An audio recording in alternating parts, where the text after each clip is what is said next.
so you can take some bits of this as well, so I don't have to answer it again. Exactly. Yeah. Ask the same question over and over. After games, you know, you do 7 or 8 individual interviews, and you have to. It's the same questions. Yeah. Hi everyone, we've got Ole Gunnar Solskjaer here for the press conference head of Liverpool. There's only one embargo until 1:30 this afternoon. If you'd like to put your hand up, we'll try and get around as many as we can. We're going to start with Paul Belbastone from PLP. Hi Ollie, how you doing? I'm good, thank you. Well played on the comeback in the week. How's your team, your squad looking injury-wise since then? It was a great effort and great atmosphere towards the end, of course, and another one of the great Champions League nights at Old Trafford. Great comeback, which will bring some knocks and bruises. So, which normally you would expect. It's still just Friday, so games on Sunday. Hopefully, we'll give everyone time. We might have the whole squad back fit. We might be 2 or 3 players down. Today we weren't everyone, but let's see Sunday. Liverpool are in tremendous form at the moment. Taking the second half from midweek, how many levels do you need to go up defensively to match Liverpool, and offensively? Will that sort of be enough? You know, a performance needs to consist of 90 plus minutes of attacking and defending, and definitely when you play against a team at the level of Liverpool at the moment, they're on a great run of form. Some individual skills that you cannot almost defend against. But as a team, we have to be compact. We have to be aggressive. We have to go out there and give every single drop of nous, knowledge, strong mindset, physical energy. It's gonna take everything to get results against the best teams in Europe and the world, and Liverpool are one of them at the moment. They're one of the teams that we're chasing, and we're trying to chase because what they've done the last 4 years is something that we're striving towards, and of course go past them. We ended up above them last season. They had a very bad spell of injuries, so now they're back to the best. David McDonald. Ollie, Jurgen Klopp's been talking this morning about Salah and Ronaldo, comparing them. He's saying that Salah's got a better left foot, Ronaldo's got a better right foot, but they're both world class. I mean, there's a lot of talk about Salah being the best player in the world on current form. Would you subscribe to that, or would you feel Ronaldo still has the edge in terms of the impact he can have? You know, I'll always back Cristiano in any competition. He's unique, and his goal scoring record has been fantastic, and he keeps on scoring. But that's being said, Salah is at the moment on fire, and you see some of the goals he's scored lately. We know we have to be at our best to defend against him.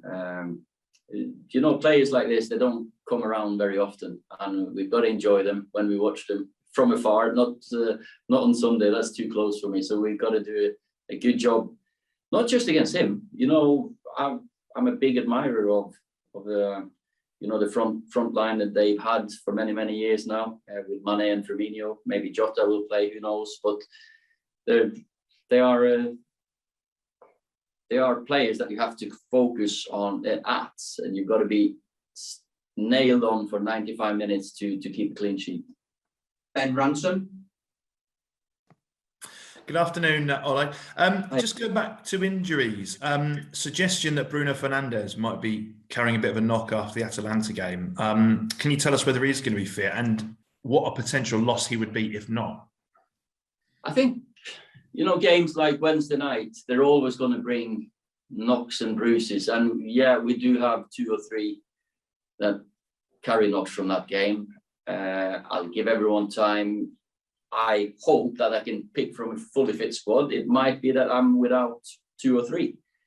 And yes, Bruno might be one of them that might be a doubt, but he's doing everything he can to be ready.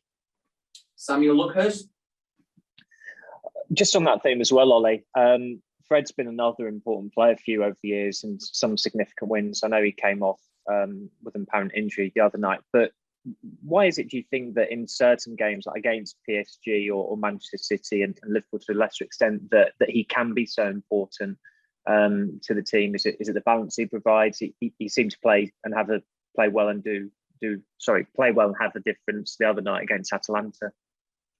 Fred is a very good player. You know, he's a regular for Brazil, which is in itself a mark of quality. He's got an exceptional personality and attitude to football. Such a big smile, and at present moment, obviously, I can't say if he's going to be fit or not, but he'll give everything he can to be there for us. And he's sharp, he's nimble, he gets to players, he tackles, he's never afraid. So the development he's made in the 2.5, almost 3 years I've been here now has been great to watch, and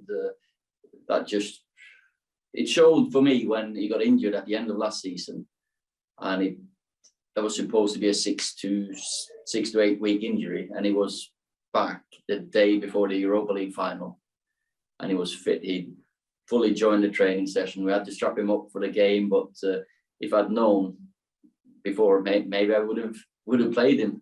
Maybe we would have. But he would have put his hand up and sacrificed himself for the team, that's for sure. Simon Stone.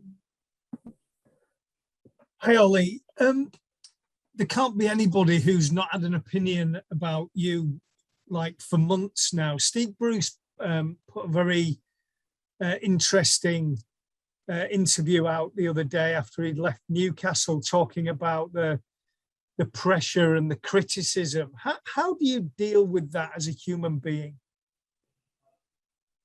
Well, I think we all have our own ways of dealing with criticism, but we're in a high profile position, and you're always going to get good comments, bad comments. You cannot let yourself be too affected. I think it might affect, as maybe Steve alluded to as well, it might be affecting others around you more than yourself, which then probably at the end filters through to you.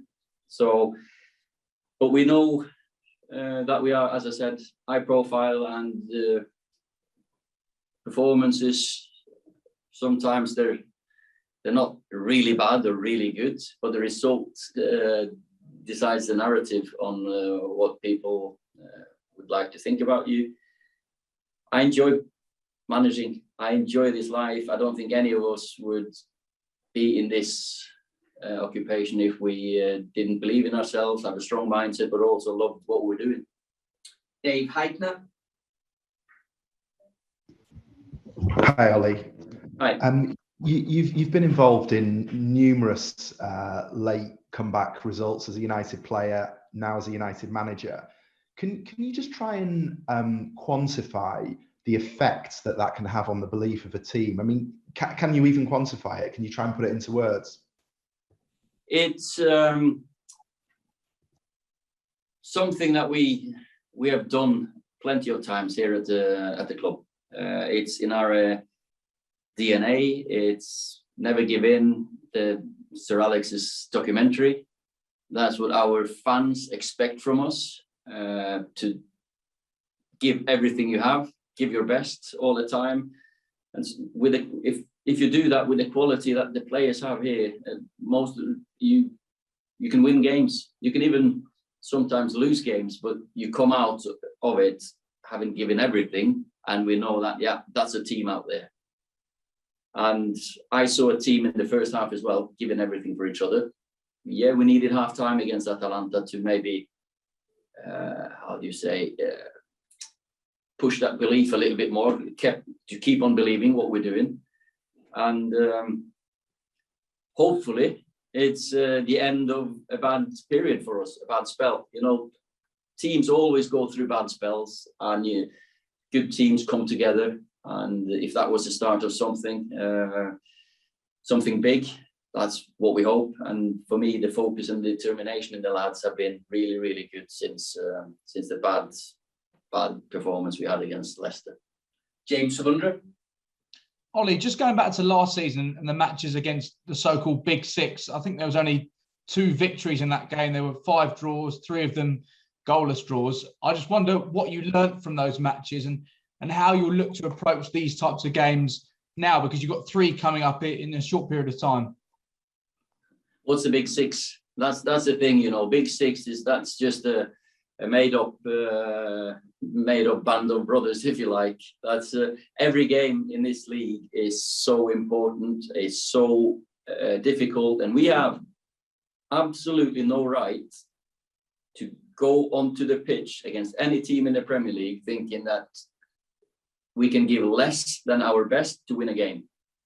You know, we've not won the league in the last 3 or 4 years. Maybe you can understand sometimes Liverpool or City, who've been so dominant in the last few years, to walk onto the pitch and think quality in itself is enough. We have a team of players that we know that we have to keep on developing, keep on improving. But back to the games that you were talking about, we had loads of clean sheets, and there's been lots of talk about clean sheets for us lately, that the lack of clean sheets, and that's a big thing for us, that we're solid and difficult to play against. Paul Hurst. Ollie, despite the lack of clean sheets, David's having a really good season in goal. Do you think we're seeing the kind of the best of him now, and where do you think he ranks compared to, you know, the best goalkeepers in the world at the moment? David is up there for sure. You know, we'll play against one on Sunday as well. Alisson is one of the top ones as well, to be fair. And but I've seen the mindset, how focused and determined David has been since he came back in early. He's got his tail up again, and it's an enjoy to work with. And you know, keepers like that, they sometimes dig out big saves to win you games, and he has done. He did against Villarreal, he did against Atalanta, and for all the goals we score, he has played really, really well. We'll go to the last 2 questions. The first to Neil Custis and the last one to Per Carlson. Ollie, is it just a fact that this game, home to Liverpool, it simply means more if you win it, and it means a lot more if you lose it, for the fans particularly? It's a fact that the history between the clubs, the rivalry, all the trophies that these 2 teams have won is a massive game, and the local rivalry.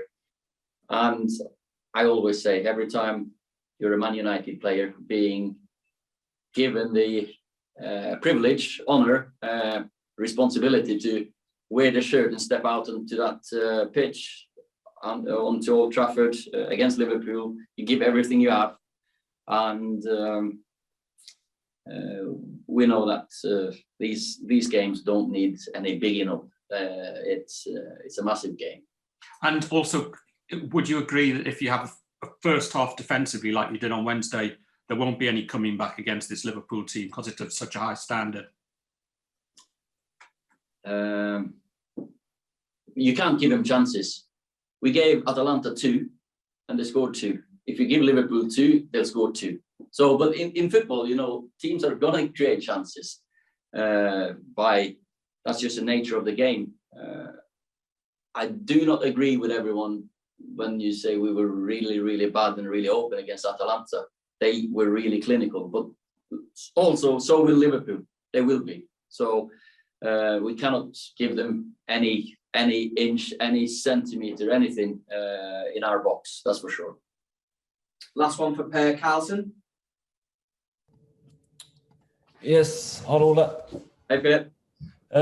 So with a win against Liverpool on Sunday, you'll only be 1 point behind them, while a loss could potentially send you 7 points behind Liverpool and 8 points behind Chelsea.